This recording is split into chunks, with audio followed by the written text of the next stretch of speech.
Hi there, this is Jason Renshaw. I thought I would just take you through a series of sort of 10 tips or 10 kind of factors to think about when you're creating digital, when you're engaging in digital instructional design.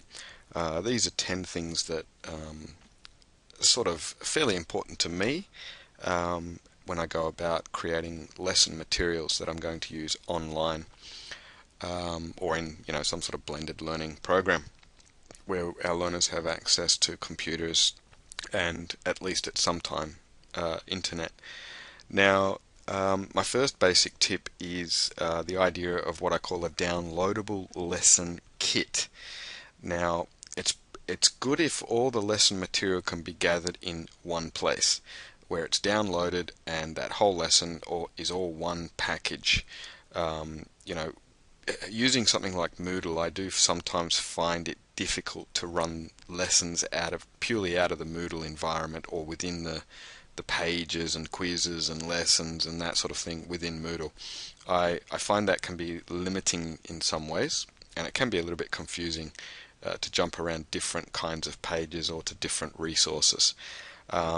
So it's actually pretty cool if you can actually, you know, organize your curriculum so that certain lessons come as a kit, and that kit can be downloaded and accessed whether or not the learners are on an LMS, if they can save it to file or to save it to a USB, access it at times when the internet's not available.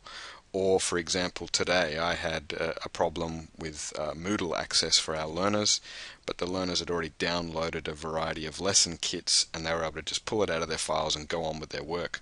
So having downloadable lesson kits as independent kits can be a good thing to make sure you sort of think about. My second sort of tip or point is the idea of using PDF. Now, what you're looking at here on the screen is a PDF file. PDF gives you a lot of flexibility. For one, it's very easy for learners to get access to PDF because Adobe Reader is a free download. It's easy to find, it's easy to download. And it just means if they don't have something like Microsoft Word or whatever program it is you made for your resource, PDF is quite universal across all platforms, all devices. So, think about looking at how you put your lesson together, the formatting and the file type, and if you can get it in PDF, I would recommend that you do that. The other thing about PDF is, it actually gives you a lot of pretty cool options. Like, for example, here on this, what I've managed to do is not only keep it all in one little kit, but keep it on one page, and that can be pretty important. Most of the learners I've taught like to be able to see everything there on one page if possible. If they have to go through multiple pages or huge long booklets, it can be a bit of a turn off for them, and they don't get that sense of progress, I think, that they get if everything's on one page. For one, they can visualize everything they need to do in a given lesson if it's all there on one page, and also, they'll finish each lesson and they'll get a sense of progress because they'll get a sense of finishing stuff. So that idea of keeping everything on one page, if at all possible, is great in PDF, because you can actually add text boxes in PDF, and I've shown how to do this in other tutorials. I'll put a link to that somewhere on my blog. But for example, this is an example of the worksheet that someone's actually filled out. We can actually make these text boxes have scroll bars, so we can have multiple lines inside each space, and it means that doesn't matter how much information the learners put in, we can control it here still on one page, and that can be pretty useful. I mean, it's if you print the stuff out, obviously you're not going to get all the information, so it's for a fully digital application. But yeah, that's something great about PDF.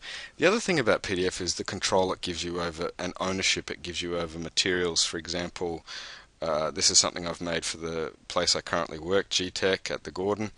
I'm able to put our logo in there, and sort of the copyright information. And even if I share this document with other educators, no one can sort of take it and rip out all of our authorship and all of our logos and pretend it's their material. They'd have to completely reconstruct it, which for people who are sort of lazy and don't want to make their own stuff, that sort of defeats the purpose. So it's good to be able to have a bit of control over the authorship of your document. So yeah, they're the sorts of things I sort of advocate in terms of PDF, that you can put everything all on one page, have scrolling interactive text boxes inside your document, that you can control what appears on the page, and you can still have these interactive elements here. You can even embed audio, you can embed video, but you need to have the actual video or audio file in order to do that. But I'm going to get onto that idea of video a little bit later. Now, the next thing I'd like to sort of point out is the idea of color. Now, I'll just go to another resource here.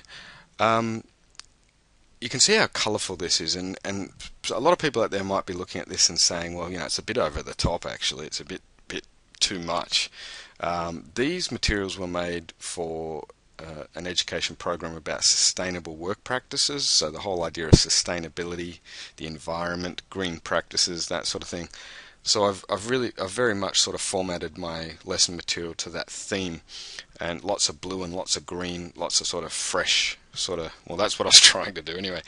But my point is, when you're using digital materials, you're not restricted by printing limitations or photocopying limitations. You can be really colorful, and when you put up a very blank white document, it's rather like using a white handwritten document just on a screen. And some people like that and prefer that. They tend to be older people who are much more accustomed to physical workbook based material.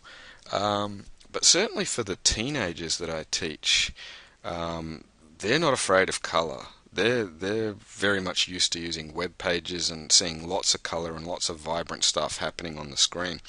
So having a PDF kit that's fully digital, that's filled out on a computer or on a tablet or whatever, all I can say is don't be afraid to use lots of color, because it can really bring to life your lesson material and be quite attractive. I actually trialed all this material with a group of disengaged students over the last couple of days, and they really liked it.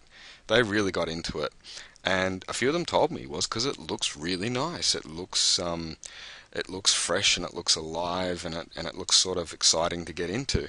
Whereas if I'd made this a big white bit of like a huge white background with lots of black text to be filled out, I think that would have sort of emphasized more of a workbook approach. A lot of the kids that used this with me said it was more like working on a web page or actually completing a web page, which was an interesting observation.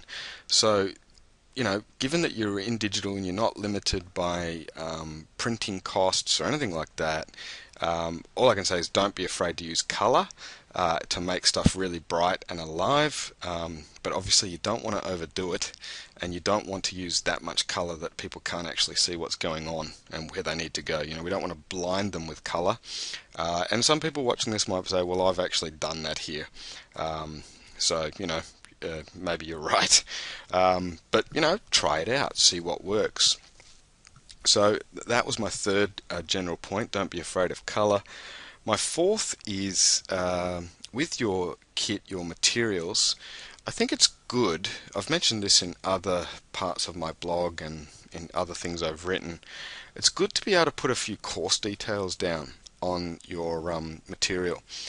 For example, here I've got the unit details, the actual unit that this refers to, and I've also got the element within that unit that we're addressing. and I've written my name here to show that I actually wrote this, that I actually made it, and which department I'm part of or who I produced this for.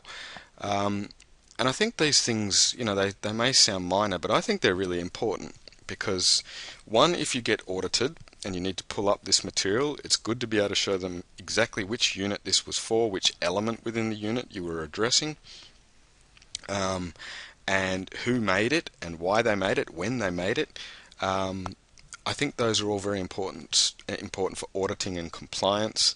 But it's also good, I think, showing a little bit of respect to the learners. If you've presented the unit requirements at the start of the course, it's good if the learners can see on each lesson material or each activity that they're doing that this does, relate to the unit, that it is a part of a certain element or performance criteria.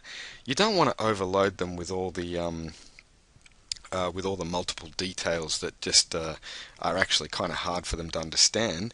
But I think it's just good to mention any of the relevant course details and authorship and date and place and that sort of thing on your document. And it makes you look more professional as well, and it shows that you're addressing the criteria of the course.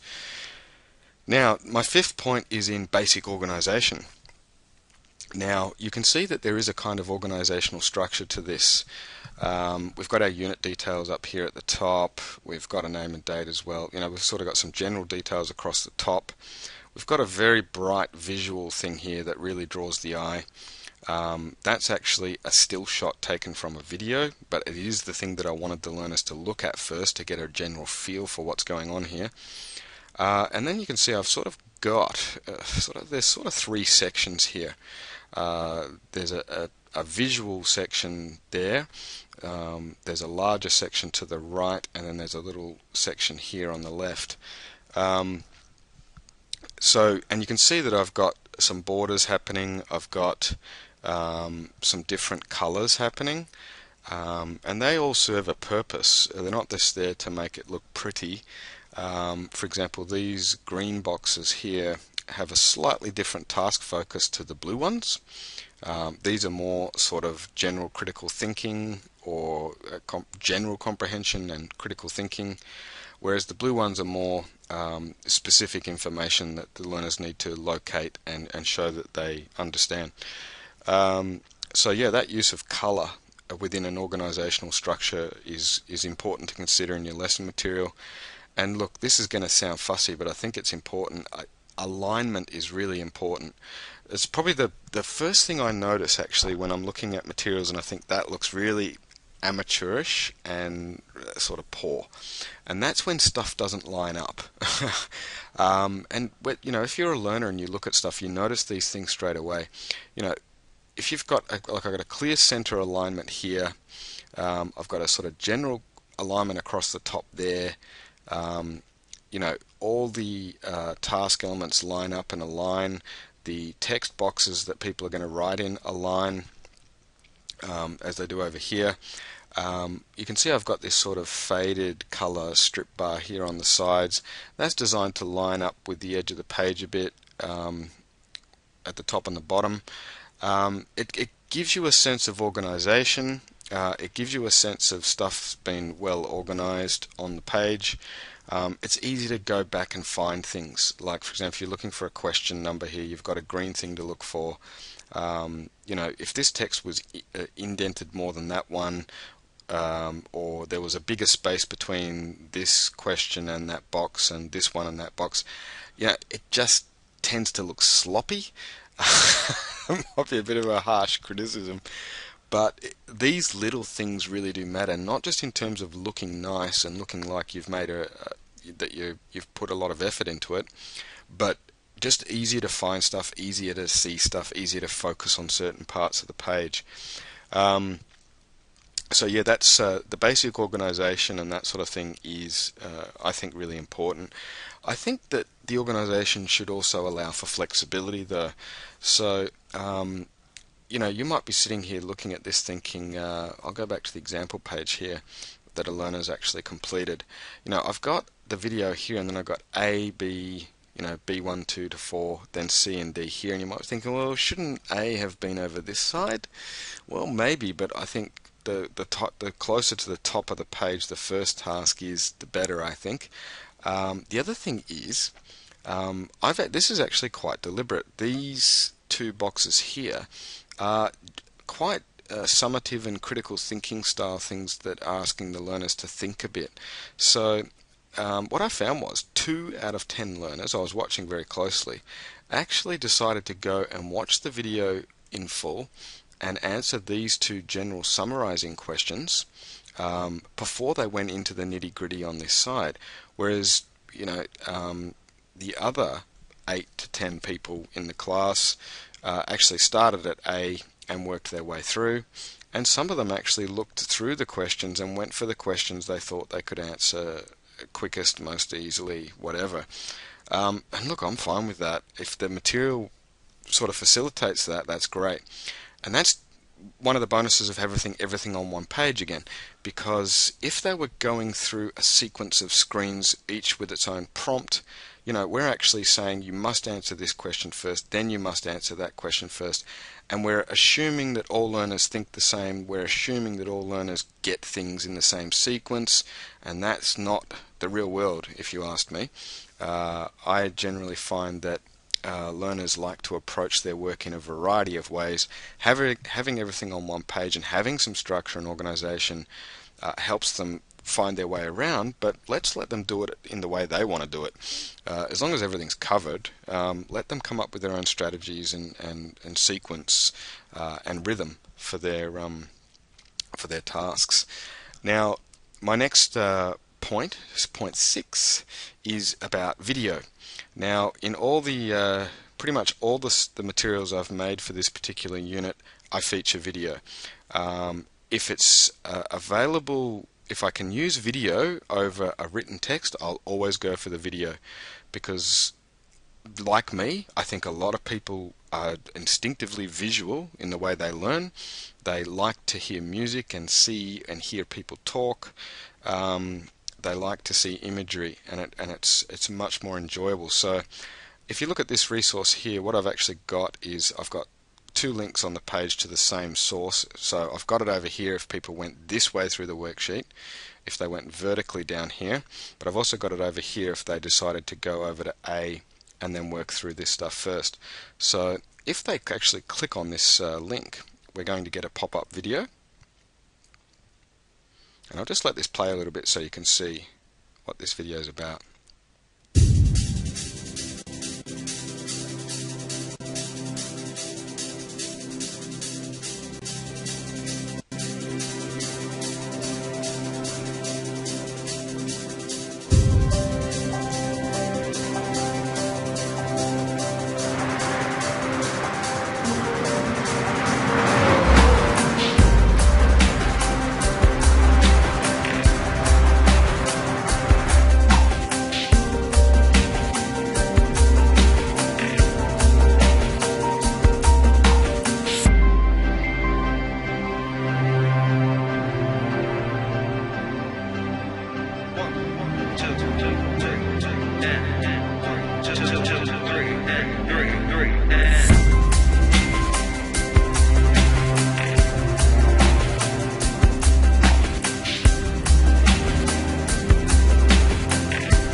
That'll probably do it.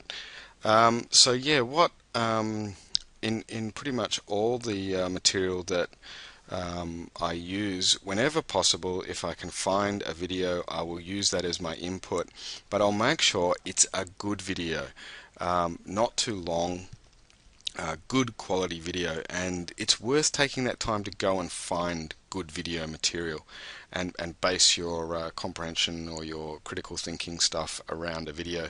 It is just so much more engaging for learners. For example, I've got another one here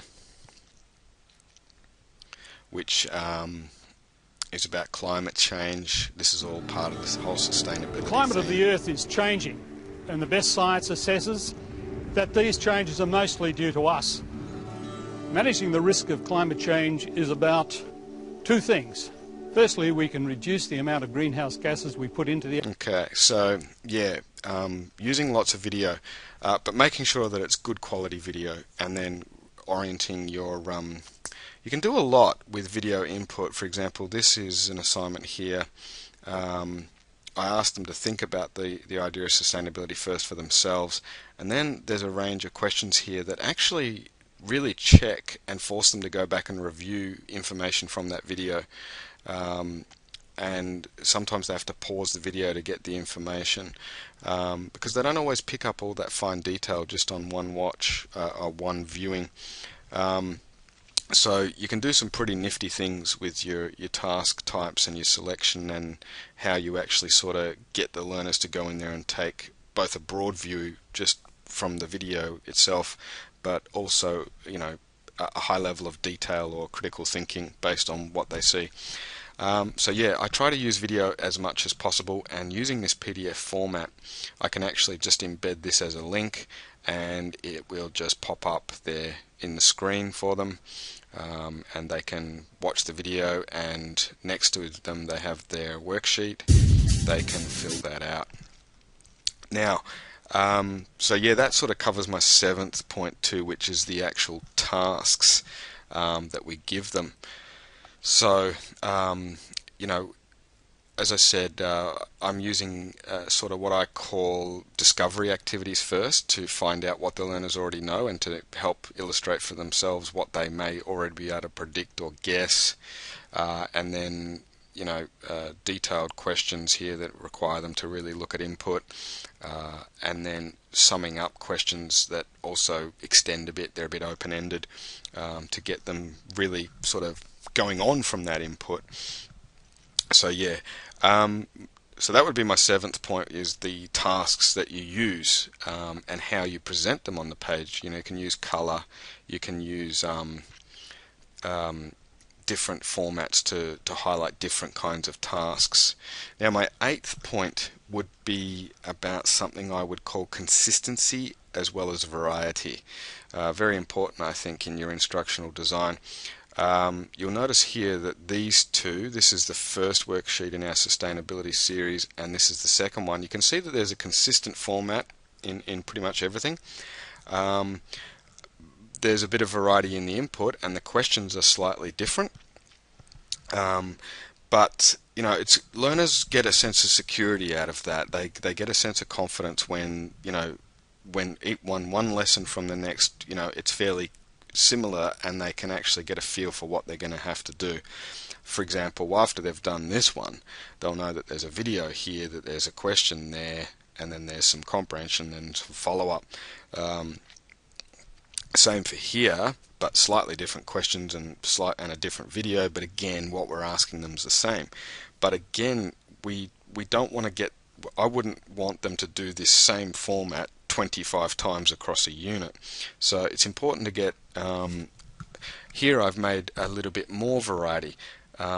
Various things are still the same, like there's a video to watch, there's a prediction activity, there's a follow-up, a critical thinking activity, but here, rather than segregated small points to questions to answer in part form, I've asked them to write like a report. So they'll have to make a few more decisions based on this video on how they're going to make a full report, which, you know, they can follow a similar sequence to the things they did in these worksheets, and they may even want to look back and see how that was broken down. But now they're being asked to do things slightly differently. But there's enough on the page that is consistent with what they've already done to get a flying start. Same with, for example, here. Now, what I've done in the 4th lesson here is I've actually taken the video away, and I've got a diagram and a table. So this is different again, but it still feels within, you know, it's obvious that this is part of a sequence of lessons. And as much as I like to use video, sometimes it's good just to have a single, static image there.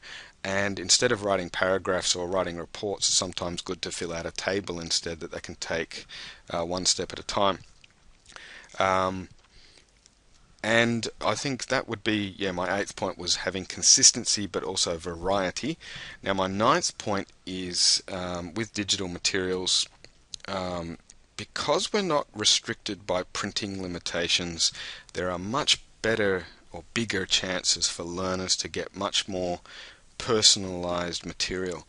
Now, in this particular one, what you're looking at here is after they've done some basic stuff about sustainability and climate change and the waste management hierarchy, they now get a chance. The learners I teach presently, I teach learners who are preparing for the hard trades, as we call them, and I would like for them to be able to focus a bit more on their specific trade.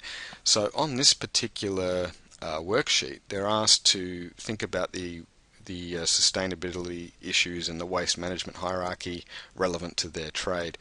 But what I've got over here is 8 different trades, as well as a link to even more trades. So for example, if one of my students is particularly interested in or is actually getting ready to become a heavy diesel automotive mechanic, he can actually click on this video and watch this particular input.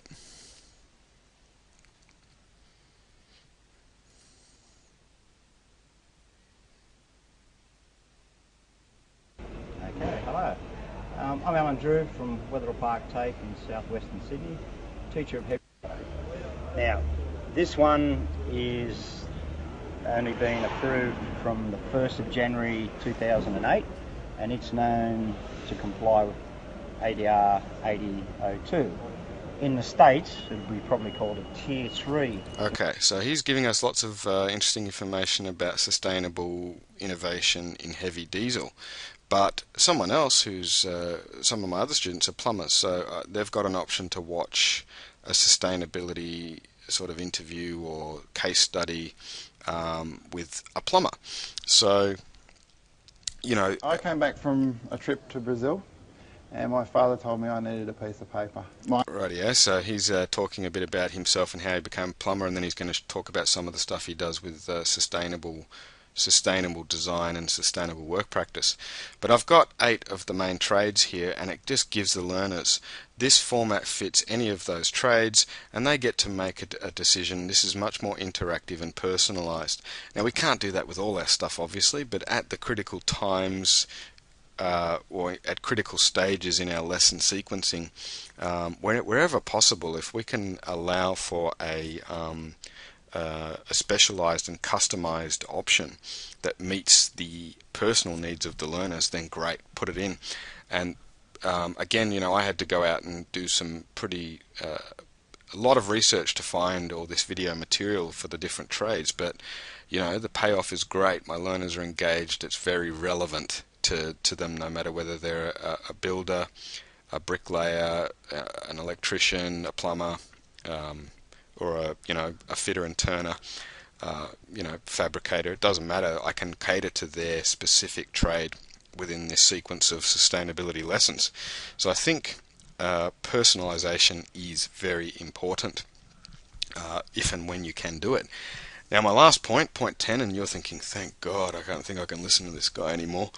I can't listen to me anymore. Number 10 is the idea of cumulative skills across your lessons.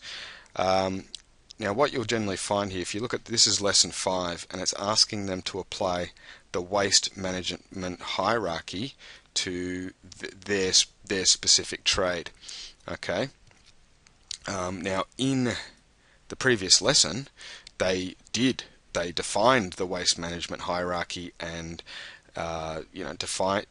explained what it meant and gave specific examples of each element in the waste management hierarchy. So this lesson, as 1.4, helps them do the next lesson, or this lesson reviews the lesson before, the knowledge gained in the lesson before. By the same token, this is lesson 1.3, and in here they watched a video that covered a variety of trades. There was an interview that showed sustainability across multiple trades within this World Skills Program. Whereas in 1.5 they're actually going and watching a longer video about their specific trade. So they get a bit of an introduction here to all the trades and think about all those trades, and then over here they get a chance to focus just on their trade. So there's it's a cumulative process going on there. These lessons are all standalone, but they all build or draw on previous lessons in some way. So we're constantly recycling and extending and expanding the knowledge, and I think that's something that is very important in your lesson design, to make sure not every lesson is just an island. It needs to be a chain of islands, or a peninsula, whatever, archipelago. So yeah, there are 10 sort of features that I think are important in instructional design. The idea of a downloadable lesson kit, all on one page, using color and imagery as much as possible, because you don't have to print this out. Putting your course details in there to show what it is we're addressing and why and when and who. Basic idea of organizing the elements of your lesson on the page so that they're nice and visual and clear. Using video whenever you can as your input. Thinking about how you actually apply tasks, different kinds of tasks resulting in different kinds of thinking or researching or knowing, but allowing it to be flexible enough for the learners to choose which parts they do in which order. The idea of being consistent across your lesson materials, but also having variety, so that there's a nice safe routine, but there's also enough variety to keep people engaged in a slightly different way each time. The ability to actually personalize an activity to the particular needs or interests or career aspirations of each different learner that you have, and the idea of that final one, that skills in one unit are applied or help or are built on more in the next lesson and in future lessons as well. So there's 10 sort of tips for you. A fair bit for you to sort of swallow all in one go, but I hope it gives you some ideas and some inspiration for your digital instructional design.